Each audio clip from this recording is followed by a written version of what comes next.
Hello and welcome to this tutorial. I'm going to show you how to draw a planet in Photoshop CS6. So first off, we start with a new canvas. I'm going to use the circle tool to draw a perfect circle, and we're going to create a new layer, and then we're going to right click and then hit the stroke option, and this will draw us a perfect circle, saving us the effort of having to figure out how to draw a circle. And there it is, bang, done. Nice. Right, so now what we want to do is drop the transparency on that so it can be used as a guide. That's just a guide for the shape of our planet. And now we're just going to quickly sketch in some land masses, and these are going to be the land masses that we're going to use as a guide when we go in and do our clean line art. So there we go, just whack them in wherever you want. There we go. Chuck in some small islands, stuff like that.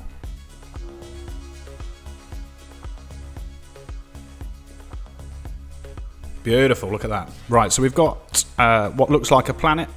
Not a very good one, but we've got a sketch. And we'll use this to basically know where we want our land masses to be. We won't stick to it, but we will use it as a guide.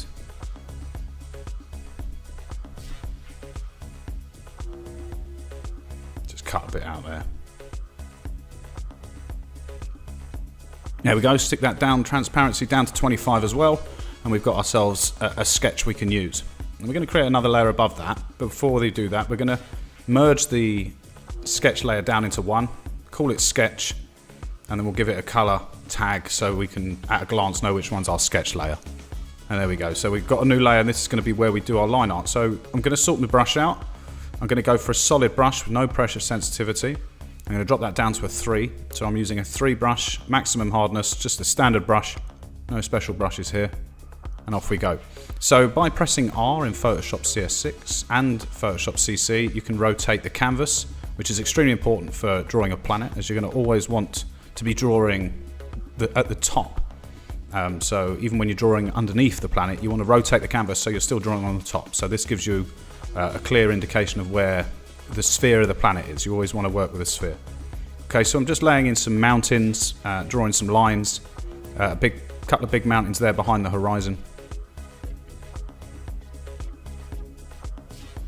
And there we go. So the idea when you're drawing a planet like this is to just add as much interest as you can.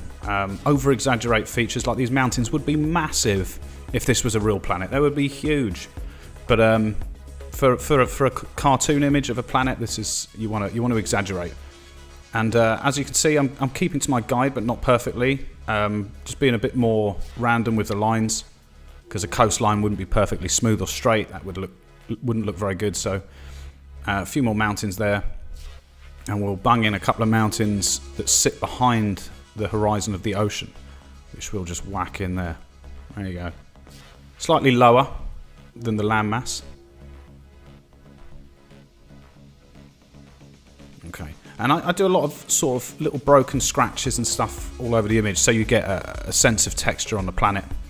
There we go. Just carry on with the coastline.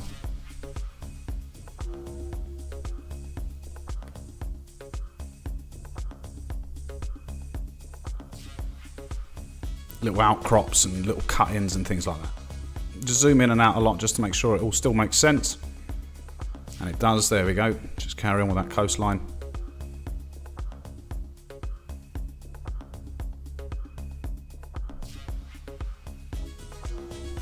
And you can draw whatever you want on these continents. In this one, I'm going to be going mainly for like mountains and a rocky surface.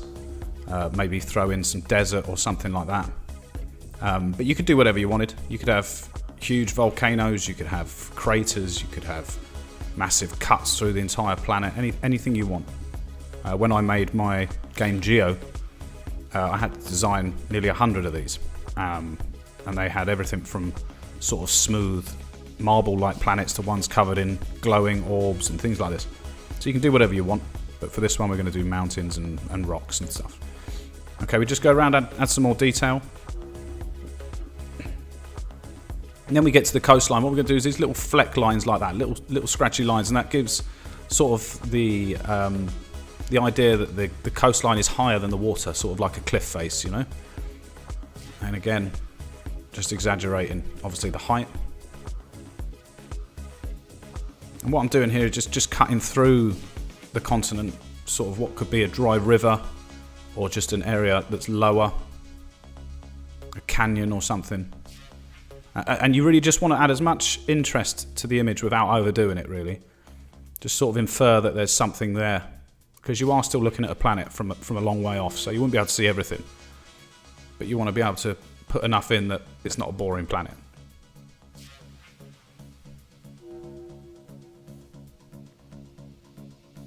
There we go, zoom out, have a look. Yeah, it's looking alright.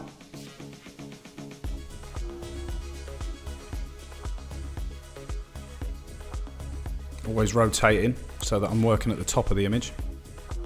We're whacking a few more textures and things. Now the reason I'm using a broken line, if you used to do that with a solid line, it would kind of look like you're cutting the island in half. A sort of broken line like that sort of indicates that there's a rise or a fall in the landmass. Okay, this is important as well. This is something I often do, is because it's an orb or a sphere.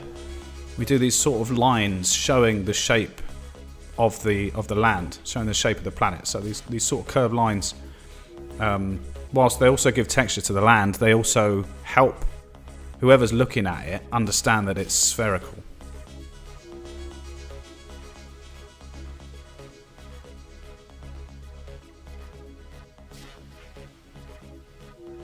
There's some little hills and mountains and things like that.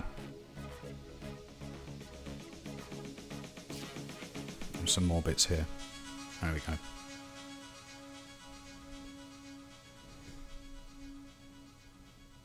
And we're going to add some little islands, tiny little islands. Just a little bit of detail on them. And that breaks up the ocean a bit.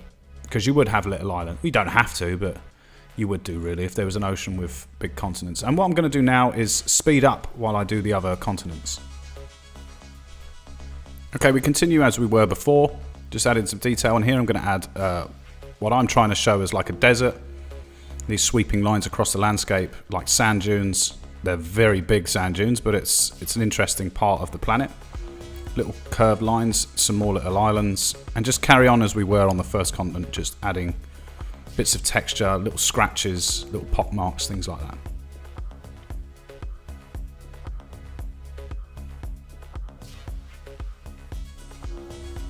Quickly chuck in the old ocean curve there. A rather big island this time, so we'll add some mountains on it. There we go. Bosh. Couple more little islands, just to break up the ocean around the islands, like a nice little area of that. And then we'll move on to the bigger continent. And this one I'm going to do like a combination of desert and mountains. So you've got these sort of rises and falls in the land. Just adding more and more detail without overdoing it.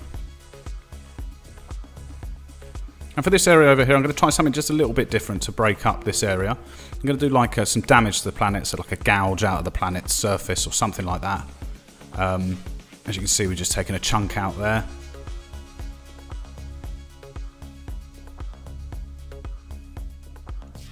It's not too big. You could do a massive slice right across the planet or something like that, exposing the core. You could do that. We're just doing a tiny little wedge taken out the side. Just bung in the rest of the shoreline. Okay. And over this area, I'm going to do some volcanoes, I think. We'll bung in some volcanoes there. Or some craters or something, whatever you want to call them. And they're like big smooth mountains. And then we stick the top there. These little lines sort of show that it's rising out of the floor. This volcano, because they're very big. They stick out of the ground.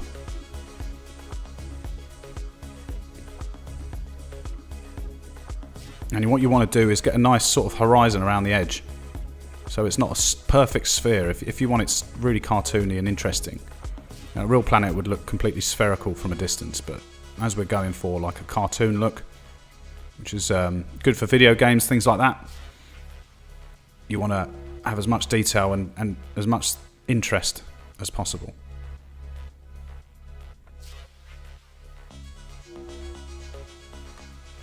It's a good idea to try and limit the areas of interest to specific areas. So like little outcrops of mountains, rather than having mountains everywhere. That might be a bit much for the eye to look at. You could try it, see how it turns out, but I would try and have little areas like you would on any planet.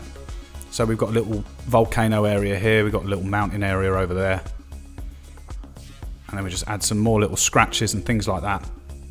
Bung in some more islands. Keep turning the canvas, very important. So that you're always working with the top of the sphere at the top of your canvas. That way it will help you create the sphere planet without your perspective going all over the place. There we go. Right, so we've just found a bit of a sparse area here, so I'm going to do these little half circles, and they're sort of like pock marks or craters or whatever. Add a bit of detail. And there you have it. There's our planet. Done. Bosh. Get rid of that sketch. Bang. Look at that. Nice. And there you go. I hope you've enjoyed this tutorial. I will be colouring this image in another tutorial soon. If you want to grab the line art for this, head over to my Patreon. And remember, ladies and gentlemen, to like and subscribe. Thank you very much, and goodbye.